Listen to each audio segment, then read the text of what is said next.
The Untold Story of U.O.J. University of Jang. ज़ुबानें थक चुकी पत्थर हुए कान, ज़ुबानें थक चुकी पत्थर हुए कान, कहानी अनकही थी, कहानी अनकही है।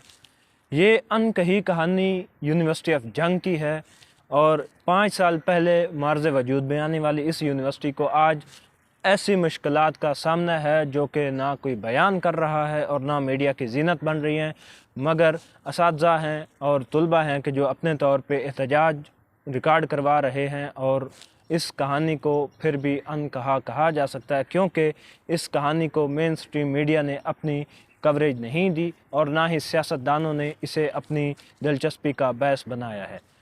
अब ये कहानी कुछ यूँ है कि इस यूनिवर्सिटी ऑफ जंग का पिछले 3 माह से वीसी भी नहीं है और हेड ट्रायर भी नहीं है।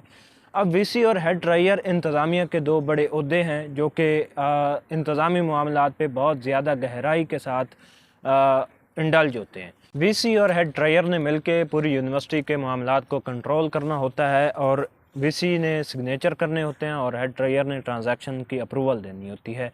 अगर ये दोनों ओहदे यूनिवर्सिटी में मौजूद ही ना हों तो दर्ज झैल मसाइल पेश आते हैं, जिसमें सबसे पहला मसला कि पूरी फैकल्टी और परमानेंट स्टाफ और विजिटिंग स्टाफ को तनख्वाहें नहीं मिल पा रही पिछले 3 माह से, क्योंकि वीसी और हेड ट्रायर मौजूद नहीं है। उसके अलावा अगर ट्रांसपोर्ट की बात की जाए तो ट्रांसपोर्ट का मसला है क्योंकि वीसी और हेड ट्रायर नहीं है। अगर हेड ट्रायर और वीसी मौजूद होते तो ये सिग्नेचर वीसी कर देता और अप्रूवल हेड ट्रायर दे देता और ये मामला स्मूथली चल रहे होते जैसे पिछले 5 साल में चल रहे थे। इसके अलावा इलेक्ट्रिसिटी का कनेक्शन काट दिया गया है क्योंकि वीसी और हेड ट्रायर नहीं है। अगर दीगर मसाइल की बात की जाए तो उसमें यह शामिल है कि अब क्योंकि तनख्वाहें नहीं मिल रही अमले को, तो वो पूरा अमला समेत विजिटिंग टीचर समेत परमानेंट स्टाफ और फैकल्टी स्टाफ सारे हड़ताल पे हैं, सारे एहतजाज की कॉल दे चुके हैं और एहतजाज पे हैं। तदरीसी अमल रुक चुका है और इस तदरीसी अमल के रुकने से स्टूडेंट्स के जो एक तालीमी तसलसल था उसमें तअत्तुल आ चुका है और उस तअत्तुल की वजह से स्टूडेंट्स की जो डिग्री है वो मुतासर होने का खदशा है, यानी कि बर वक्त डिग्री मुकम्मल ना होने का खदशा है। जिन तुलबा व तलबात की डिग्री बर वक्त मुकम्मल नहीं होगी और जो हतमी सेमेस्टर को आलमोस्ट ख़त्म करने वाले थे स्टूडेंट, अब वो एक फेस करेंगे प्रॉब्लम को कि उनका तदरीसी अमल ना तो स्टार्ट होगा और ना उनकी डिग्री ख़त्म होगी। अगर ये मामला यूँ ही जारी रहा तो तुलबा को स्कॉलरशिप हासिल करने में मसाइल का सामना होगा। अगर कोई जॉब अपॉर्चुनिटी आती है तो वो मिस हो जाएगी। उसके अलावा अगर तुलबा को बर वक्त डिग्री ना मिली तो उसका एक नुकसान ये होगा कि तुलबा को अपनी एमफिल में एडमिशन लेने के लिए भी मसाइल का सामना करना पड़ेगा। अमूमन यूनिवर्सिटी ऑफ जंग पे डिपेंडेंट तो होंगी नहीं और उन यूनिवर्सिटियों ने अपने एडमिशन पर वक्त ओपन कर देने एमफिल के लिए, और यूनिवर्सिटी ऑफ जंग के स्टूडेंट के पास जब बीएस की डिग्री ही नहीं होगी तो वो कैसे एमफिल के लिए अपेयर होगा, या अगर पीएचडी के लिए अपेयर होना है तो एमफिल की डिग्री नहीं होगी तो कैसे अपेयर होगा।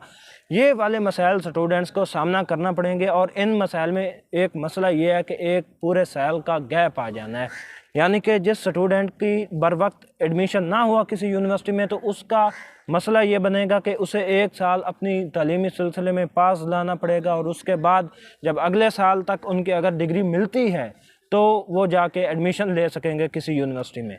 अब इन मसाइल की वजूहात क्या हैं? वजूहात में सबसे बड़ी वजह यह है कि सियासी मदाखलत है। यूनिवर्सिटी बनी थी तो एक जनाब MPA सरगर्म थे उस पूरे मामले में।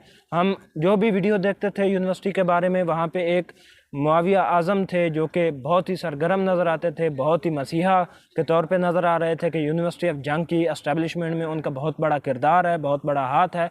मगर आज वही मसीहा यहाँ पे आज़ाब बन चुका है। वो मसीहा यहाँ पे अब पूरे इस अमल में एक बुनियादी वजह बन चुका है कि ये पूरा तदरीसी अमल में जो तअत्तुल आ चुका है, यानी कि नबीला रहमान जो कि गुज़श्ता वीसी हैं या साबिका वीसी हैं और मुआविया आज़म साहब हैं, इनके आपस में कट जोड़ है और इस कट जोड़ को बचाने के लिए वो इस पूरे तदरीसी अमल में तअत्तुल की वजह बन रहे हैं। जैसा कि अब उन्हें चाहिए कि बिल्डिंग कंस्ट्रक्शन का ठेका और सोलर का ठेका, तो ये दोनों ठेके कुल मिला के 8.5 करोड़ की मालियत के हैं, और ये 8.5 करोड़ अच्छी खासी रकम है, और इस रकम को हासिल करने के लिए नबीला रहमान का बतौर वीसी होना ज़रूरी है। और एक साल में दूसरी दफ़ा नबीला रहमान वीसी के तौर पे अपॉइंट की नहीं जा सकती। परमानेंट वीसी यूनिवर्सिटी का है नहीं, तो विजिटिंग वीसी या एक इंटरम वीसी लगाया जाता है। और पिछली दफ़ा नबीला रहमान थी, अब उनकी अंडरस्टैंडिंग थी मुआविया आज़म के साथ, अब वही अंडरस्टैंडिंग इतनी ज़्यादा तकलीफ़ दे बन चुकी है कि अगली दफ़ा के लिए नबीला रहमान को वीसी बनाने के लिए हमें 3 महीने पहले वेट करना पड़ा, और 1 साल मुकम्मल हो जाए तो इसके लिए हमें 2 महीने मज़ीद वेट करना पड़ेगा। यानी कि वहाँ पे जो स्टाफ है, वहाँ पे जो तलबा व तालबात हैं, उनको 2 महीने मज़ीद भी वेट करना पड़ सकता है कि कब उनकी वीसी की, इंटरम वीसी की अपॉइंटमेंट होगी और वो जो सियासी मदाखलत है वो अपने तकमील को पहुँचेगी। अगर नबीला रहमान को ही अपॉइंट करवाना है दूसरी दफ़ा मुआविया आज़म ने, क्योंकि मुआविया आज़म के जो ताल्लुकात हैं वो नून लीग के साथ बहुत ही अच्छे हैं। उन्होंने लास्ट टाइम जो वोट ऑफ नो कॉन्फिडेंस था उसमें हमज़ा शहबाज को वोट किया था और उनकी जमात के साथ अपनी सपोर्ट को शो किया था।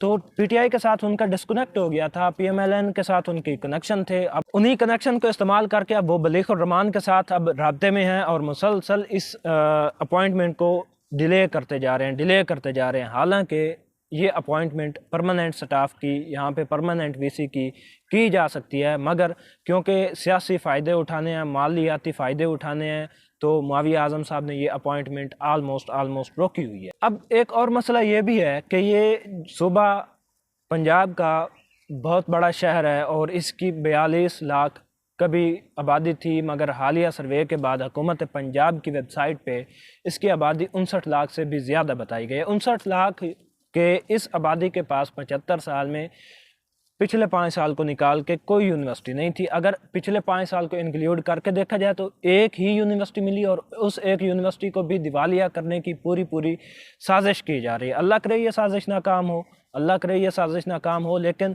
ये जो पूरा एक काला धंधा यहाँ पे रचा दिया गया है, काली भेड़ों को अपने साथ सियासतदानों ने मिला लिया है और वो भेड़ें अब उनके इंटरेस्ट को सर्व कर रही हैं, तो उन्हें दोबारा उन्हीं काली भेड़ों को सिस्टम का हिस्सा बनाना है, तो इसके लिए वो सरगर्म हो चुके हैं।